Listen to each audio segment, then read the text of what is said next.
Bonsoir à tous et bienvenue dans votre journal francophone ReNews sur Reopen Media. Je suis Hasmi Karakelian.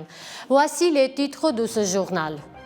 La spectaculaire volte-face de Moscou, le Kremlin reconnaît ne plus être le médiateur principal et renvoie Yerevan et Bakou à un dialogue en tête-à-tête. Un renfort de poids pour Samvel Karapetyan. Les avocats stars Amal Clooney et Geoffrey Robertson pourraient rendre en main sa défense face à l'État arménien. Syrie, la chute d'Assad redessine la carte de Moyen-Orient. Nous verrons comment la Turquie avance ses pions et quel dilemme cela pose pour l'Arménie. Le Premier ministre Nikol Pachinian est en visite de travail en Russie, dans la République de l'Altaï, pour participer à une conférence internationale sur la protection de l'environnement. À son arrivée, il a été accueilli, selon la tradition, avec le pain et le sel. Il est accompagné de son épouse et de leur plus jeune fille. En marge de cet événement, Nikol Pachinian a été reçu par son homologue russe, Mikhail Mishustin. Au menu des discussions, les questions d'actualité des relations arméno-russes, notamment dans les domaines du commerce, de la science et de la culture. Les deux chefs de gouvernement ont souligné l'importance de créer des conditions favorables pour la mise en œuvre de projets communs. Le dossier brûlant des négociations de paix entre l'Arménie et l'Azerbaïdjan, un processus où les déclarations optimistes se heurtent à une réalité de plus en plus intransigeante. Ces derniers temps, les discussions sur un traité de paix imminent se sont intensifiées. L'implication américaine, elle, est de plus en plus visible. Donald Trump n'hésitant pas à s'attribuer le mérite d'un miracle dans le Caucase du Sud. Un rôle de faiseur de paix qui, selon les analystes, s'intéresse peu aux concessions réelles de chaque partie. L'important étant pour Washington d'afficher un succès diplomatique. Mais la question demeure, l'Arménie et l'Azerbaïdjan sont-ils réellement sur la voie de la paix ou s'agit-il d'un simple bluff? Les déclarations et les actions de Bakou témoignent d'une toute autre réalité. Non seulement l'Azerbaïdjan n'a pas renforcé à ses exigences traditionnelles, mais il ne cesse d'en ajouter de nouvelles. Même après la rencontre jugée constructive entre Pachinian et Aliyev à Abu Dhabi, le ministre des Affaires étrangères azerbaïdjanais a été de nouveau exigé que l'Arménie remplisse ses obligations, y compris la modification de sa constitution. Quant à Ilham Aliyev, il a évoqué le soi-disant corridor de Zangezur en affirmant sans doute pour la première fois sans détour qu'il devra être contrôlé par l'Azerbaïdjan, car les Azerbaïdjanais qui l'emprunteront ne devront croiser le regard d'aucun garde-frontière arménien.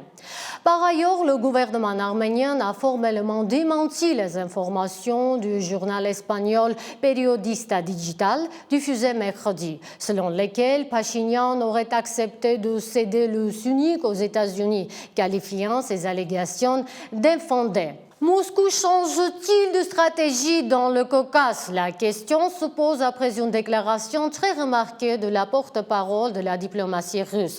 Interrogée sur le processus de paix, Maria Zakharova a acté un changement de paradigme. Je cite, à un moment donné, Yerevan et Bakou ont préféré un dialogue bilatéral direct et Moscou respecte ce choix. Une manière de reconnaître que la Russie n'est plus le médiateur principal. Ce sont eux qui doivent se mettre d'accord. Ce sont eux qui doivent vivre ensemble, a-t-elle ajouté, tout en réaffirmant que Moscou restait prêt à soutenir le processus. Cette déclaration vient nuancer les propos plus convenus du porte-parole du Kremlin, Dmitry Peskov, qui avait simplement réaffirmé la disposition de la Russie à contribuer à la signature d'un traité de paix.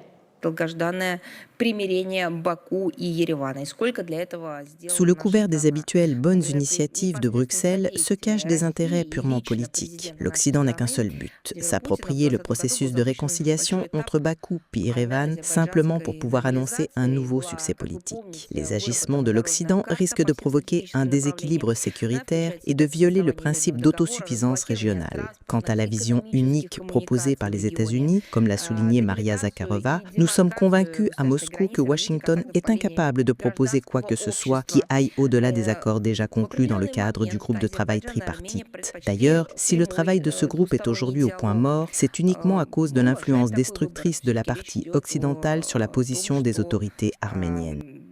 La carte géopolitique du Moyen-Orient est en train d'être redessinée. À son nouvel épicentre est la Syrie. La chute du régime Assad a fait voler en éclats les anciennes alliances, créant un dangereux vide de pouvoir. Aujourd'hui, une nouvelle Syrie ouvertement pro-turque est en train d'émerger, provoquant une confrontation directe entre les ambitions d'Ankara et les intérêts de ses voisins, Israël en tête. Ce chaos pourrait même donner naissance à des alliances jusqu'ici inimaginables, forçant des ennemis jurés à trouver un terrain d'entente. Et au cœur de ce nouveau grand jeu, l'Arménie se retrouve face à un dilemme stratégique qui pourrait redéfinir son avenir. Le reportage de Narine Roukassian. De toute évidence, la Turquie est en train de transformer la Syrie en une zone d'influence pro-turque. Selon l'analyse du politologue Arap Ogossian, l'organisation syrienne Hayat Tahrir al-Sham, qui, sous la direction d'Al-Jolani, a pris le pouvoir en renversant le régime de longue date des Assad, a maintenant créé un modèle pro-turc en Syrie et entraîne le nouveau gouvernement syrien dans une ligne pro-Ankara. Le média turc TRT a rapporté que, durant cette période, environ 3 tentatives d'assassinat ont eu lieu contre le chef du gouvernement intérimaire syrien, Ahmed al-Shara, et que les 3 ont été déjoués par les services de renseignement turcs. En parallèle, il se dit que ces tentatives d'assassinat auraient été principalement organisées par Israël. Arap Ogossian rappelle que pendant les affrontements entre les Druzes et les forces gouvernementales syriennes, Israël a commencé à bombarder la capitale, Damas. Des informations ont fait état du bombardement du palais présidentiel. Cela témoigne en soi d'un conflit d'intérêts direct entre la Turquie et Israël sur le territoire syrien. Mais pourquoi Israël s'oppose-t-il aux autorités syriennes ? Faisons un retour en arrière. Le gouvernement syrien est un pouvoir composé de partisans de l'islam radical et de groupes terroristes dont l'objectif final est dirigé contre l'État d'Israël, notamment en lien avec la propagation de l'islam radical et la question palestinienne. Selon le politologue, pour éviter un nouveau mouvement anti-israélien dans le monde arabe, Israël tente d'enrayer cette évolution en Syrie. Ce n'est pas un hasard si, pendant cette période, Israël bombarde presque toutes les bases militaires et les dépôts d'armement syriens proches de son territoire, y compris dans les environs de Damas. Cela montre qu'Israël neutralise méthodiquement le potentiel militaire syrien. Pendant les affrontements entre les forces syriennes et les Druzes, lorsque Israël est intervenu en bombardant des villes syriennes, l'Iran a tenté, presque malgré lui, de défendre ou d'exprimer sa solidarité avec Damas. Mais selon le politologue, en réalité, les relations entre l'Iran et la Syrie ne peuvent être fluides car le gouvernement syrien actuel détruit aussi méthodiquement les forces pro-iraniennes. Il mène également une politique anti-chiite sur le territoire syrien. N'oublions pas les massacres et les actes génocidaires organisés par les forces pro-gouvernementales contre les Alaouites, une branche du chiisme. Selon l'analyste, cela contredit naturellement les intérêts de l'Iran qui avait sur une longue période créé des forces pro-iraniennes en Syrie, unies au sein du Front de la Résistance. Pour Arap Ogossian, cela témoigne non seulement du déclin des relations syro-iraniennes, mais aussi de leur nature désormais hostile. Pendant et après la chute du régime Assad, de nombreux avertissements ont été lancés depuis l'Iran à ce gouvernement pour qu'il ne tente pas de franchir la ligne d'amitié qui avait été établie. La Syrie a également récemment saisi une aide iranienne destinée à la Palestine ou à Hamas, ce qui a été perçu comme un acte hostile envers l'Iran. Selon le politologue, ce n'était pas une politique syrienne, mais bien turque. L'objectif de la Turquie est de limiter l'influence de l'Iran au Moyen-Orient, mais aussi d'utiliser la Syrie pour s'étendre vers le monde arabe et restaurer l'influence que l'Empire ottoman avait autrefois. Ce qui, en substance, a eu lieu. C'est là que les intérêts turcs et iraniens se croisent et une configuration se forme involontairement dans laquelle les intérêts d'Israël et de l'Iran pourraient, à un moment donné, coïncider sur le territoire syrien. Le problème, explique Arap Ogossian, c'est que si l'influence turque continue de grandir en Syrie, et déjà aujourd'hui on dit à Israël que la Turquie est plus dangereuse pour Israël que l'Iran, cela pourrait entraîner un changement d'intérêt et d'antagonisme, une transformation stratégique. La région entre fondamentalement dans une période de transformation stratégique par rapport à ce qui s'était formé après la guerre froide. La configuration sécuritaire et politique post-guerre froide commence à se transformer et une nouvelle configuration stratégique et sécuritaire se met en place dans la région.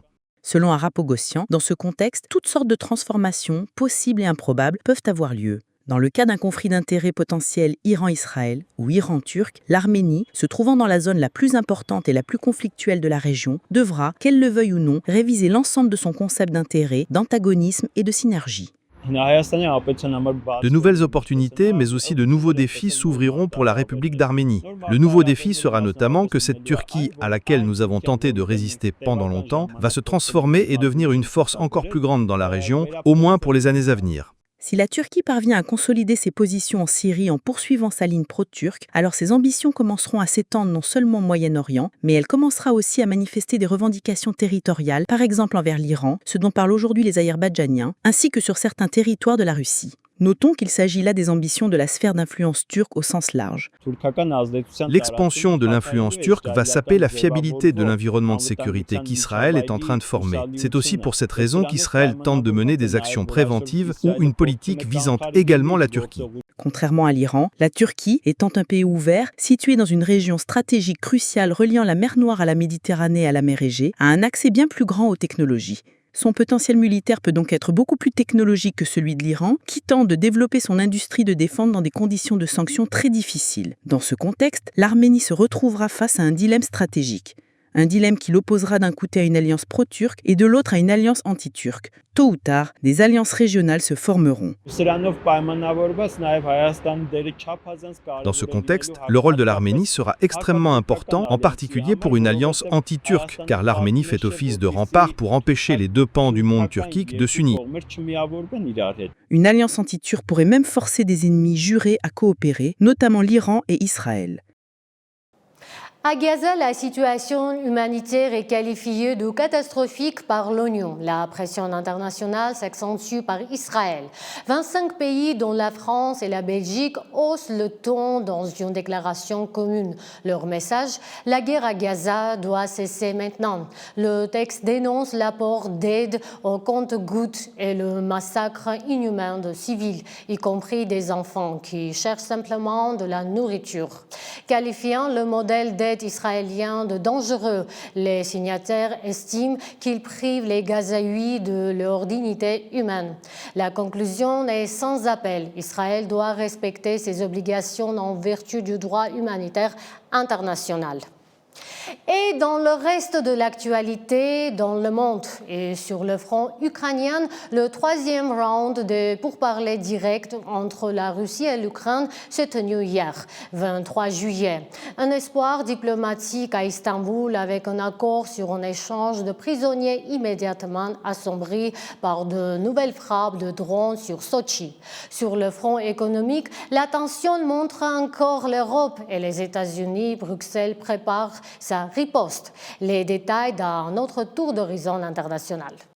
À Istanbul, des pourparlers entre les délégations ukrainiennes et russes se sont tenus mercredi soir. Une rencontre d'une demi-heure au cours de laquelle la partie ukrainienne a proposé la tenue d'un sommet des dirigeants d'ici la fin du mois d'août, insistant sur l'importance d'un cessez-le-feu immédiat et d'un échange de prisonniers. Si les contacts se poursuivent, les conditions posées par la Russie, notamment le retrait des troupes ukrainiennes de 4 régions, restent inacceptables pour Kiev. Un accord a toutefois été trouvé pour un échange de 1200 prisonniers de chaque côté dans un avenir proche.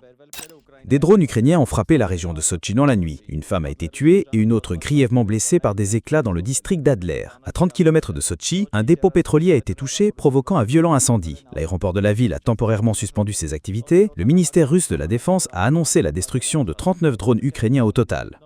La Commission européenne s'est dite préoccupée par une nouvelle loi ukrainienne qui, selon elle, restreint l'indépendance des instances anticorruption du pays en les plaçant sous le contrôle direct du procureur général. Ursula von der Leyen a personnellement appelé le président Zelensky, soulignant que cette loi pourrait saper la lutte contre la corruption, un critère essentiel pour l'adhésion à l'UE. Volodymyr Zelensky a quant à lui affirmé que cette loi ne ferait qu'aider à neutraliser l'influence russe. Un autre front s'ouvre, cette fois commercial, entre l'Europe et les États-Unis. La Commission européenne prépare des mesures de rétorsion en cas d'échec des négociations sur les droits de douane. Bruxelles pourrait limiter l'accès des entreprises américaines aux marchés publics et aux brevets. Un plan de contre-mesures portant sur 93 milliards d'euros de produits américains est sur la table. Les négociations se poursuivent, mais Washington menace d'imposer des taxes de 30% dès le 1er août si aucun accord n'est trouvé. L'Union européenne et le Japon cherchent à renforcer leurs liens. Lors d'un sommet à Tokyo, les deux partenaires ont annoncé leur intention d'approfondir leur coopération pour contrer les mesures unilatérales américaines. Le Parlement israélien a approuvé une résolution déclaratoire appelant à l'annexion de la Cisjordanie, un texte sans valeur juridique mais qui intervient alors que la Cour internationale de justice a qualifié en juillet la présence israélienne dans la région d'annexion de fait. À Gaza, le Hamas a présenté sa dernière réponse à la proposition de trêve après 2 semaines de négociations indirectes au Qatar, sans avancée majeure. Les frappes israéliennes ont encore fait au moins 77 morts mercredi, dont 25 personnes qui cherchaient de l'aide alimentaire. Plus de 100 organisations humanitaires ont lancé un cri d'alarme, avertissant d'un risque de famine de masse et appelant à une trêve immédiate. David Genjoyan, Reopen Media.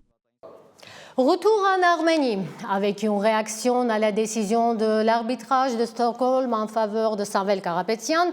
Pour la vice-ministre de la Justice, Sırpui Galian, le problème de fond demeure.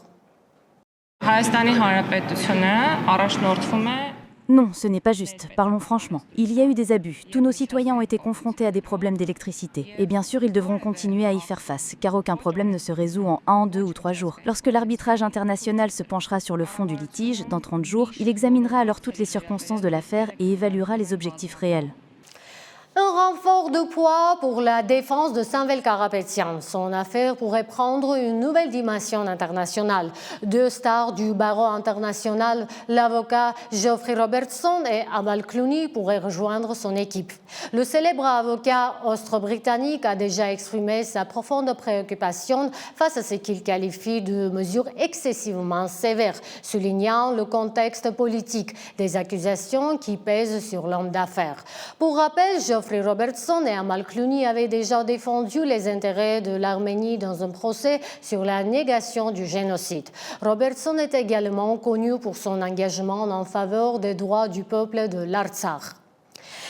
Et on termine avec notre reportage consacré au secteur du tourisme. Si de nombreuses publications prestigieuses classent l'Arménie parmi les destinations les plus sûres et effrayantes, un paradoxe demeure. Les Arméniens eux-mêmes semblent préférer passer leurs vacances à l'étranger. Alors, combien coûtent réellement des vacances en Arménie?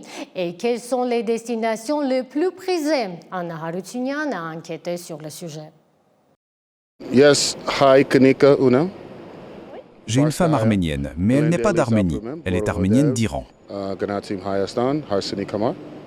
Notre interlocuteur de Glendale est l'un de 215 253 touristes qui ont visité l'Arménie en juin dernier, un chiffre en nette hausse par rapport aux 180 718 visiteurs de juin 2023, selon le comité du tourisme. Cette croissance est d'autant plus remarquable qu'après une baisse inédite en début d'année, une première hors période de Covid et de guerre, le secteur semble reprendre des couleurs. Un optimisme prudent selon Merak Apresian, expert du secteur. Nous devons tout faire pour que cette tendance se maintienne, car en raison de plusieurs facteurs, nous n'avons malheureusement pas encore de croissance stable, du moins pour cette année 2024 et le début de 2025. De janvier à juin 2025, la majorité des touristes sont venus de Russie, près de 37%, de Géorgie, 14,5% et d'Iran, 8,5%. Mais attirer les voyageurs occidentaux reste un défi. Dans plusieurs de nos marchés cibles, comme les États-Unis, l'Europe ou le Japon, l'Arménie est encore présentée avec des lignes rouges sur les sites internet des autorités comme un pays pas tout à fait sûr. Et ce, alors même que des publications très prestigieuses, au contraire, classent l'Arménie parmi les pays les plus sûrs et les plus attrayants. En règle générale, les touristes qui viennent en Arménie séjournent à Erevan et rayonnent depuis la capitale pour leurs excursions. Les destinations les plus prisées restent les grands classiques, Sevan, Garni, Gegar, Dragartine, Dilijan et Tatev. Même si c'est un peu plus loin, ils y vont avec un immense plaisir. Nous n'étions jamais venus ici, mais nous en avions beaucoup entendu parler, car c'est l'un des plus anciens pays du monde. C'est pour ça qu'on a décidé de venir. On est ici depuis seulement 2 jours, mais j'ai adoré la place de la République. Le mémorial du génocide arménien était incroyable. Le musée, parfait. Tout était très bien expliqué. C'était très émouvant. Et la ville est magnifique. Nous avons aussi vu la statue de Mère Arménie et la cathédrale Saint-Grégoire l'Illuminateur. Nous sommes venus de Pologne pour participer au championnat d'Europe de volleyball des moins de 16 ans.